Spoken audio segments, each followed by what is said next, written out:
आप दोनों ने बोला कि 11th में दोनों सीरियस नहीं थे ना, है ना, कि तो उस टाइम पे बैकलॉग क्रिएट हुआ था, और अगर हुआ था तो उसको 12th में जब आप सीरियस हो गए तो कैसे कवर किया आप लोगों ने? सही मेरे केस में ऐसा था कि मेरे को 11th में जब मैं था तो मुझे organic chemistry to be honest बहुत कम समझ में आती थी। जो मेरा कोचिंग में टेस्ट हुआ था उसमें मेरे 180 में से 90 नंबर आए थे, जो कि बहुत कम होते हैं। 180 में से 90 नंबर तो कुछ भी नहीं है। ऑर्गेनिक केमिस्ट्री के टेस्ट में आए थे, तो वो मेरे लिए बहुत ही लो पॉइंट था मेरी जर्नी का, जो मुझे लगा। और फिर उसके बाद मैंने उसको कैसे मैनेज किया वो मैं बता सकता हूँ आपको।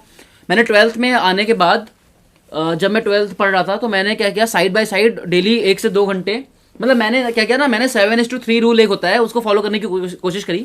उसमें ये होता है, जैसे मान लीजिए आपने 6 घंटा पढ़ा तो 6 घंटे में से आप 7 पार्ट आउट ऑफ 10 पार्ट्स आप वो पढ़िए जो आप अभी पढ़ रहे हो। लेट्स से 12 पढ़िए, और जो 3 आउट ऑफ 10 है वो आप अपने बैकलॉग को कवर करने के लिए यूज कर सकते हो। तो मैंने ये स्ट्रेटजी फॉलो करी थी, जिससे मेरा क्या हुआ, जो ऑर्गेनिक केमिस्ट्री का बैकलॉग था जो मुझे अच्छे से नहीं समझ में आया था, मैंने 12th में आने के बाद जनरल ऑर्गेनिक केमिस्ट्री पूरी डिटेल में अच्छे से पढ़ी।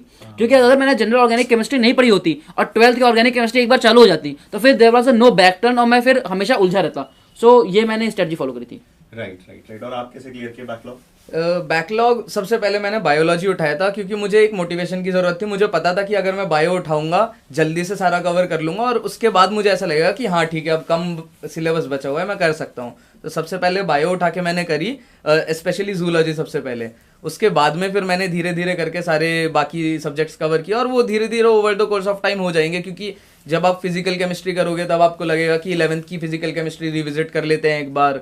जब आप ऑर्गेनिक करोगे तो आपका मन करेगा 11th की रिविजिट कर लेते हैं। तो वो धीरे धीरे करके हो जाएगा अगर आप साथ साथ में पढ़ते रहोगे तो। अब अगर आप अभी 12th का पढ़ लेते हो और वो 11th का आप छोड़ ही दोगे बाद के लिए, तो वो तब नहीं हो पाएगा। राइट। तो यानी कि आपको बीच बीच में 11th भी लगातार पढ़ते रहनी है उसको। ये नहीं कि मैंने पढ़ लिया था तो उसको पीछे छोड़ दिया, है ना? या मतलब, बट इसका भी एक और पर्सपेक्टिव ये होगा कि यार जिसके 11th बहुत ही खराब थी, या मतलब जो मैनेज नहीं कर पा रहा, टू बी ऑनेस्ट, मतलब बहुत लोग क्या करते हैं ना, वो सोचते हैं कि मैं 12th तो पढ़ रहा हूँ बट मैं 11th भूले जा रहा हूँ, तो कहीं ऐसा तो नहीं मैं गलत कर रहा हूँ। सो बहुत बच्चे क्या गलती करते हैं कि वो 12th को उतना टाइम नहीं देते जितना देना चाहिए एक्चुअली में। सो मैं ये कहूंगा कि आप 12th को उतना टाइम दो जितना वो मांगता है, जितना वो डिजर्व करता है।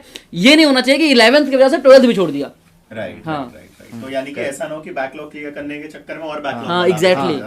हाँ, तो उसको पे भी ध्यान देना जरूरी है। Thank you for watching the entire clip. अगर आप नीट प्रिपरेशन से रिलेटेड और वीडियोस देखना चाहते हैं तो नीट स्पॉट चैनल को सब्सक्राइब कीजिए।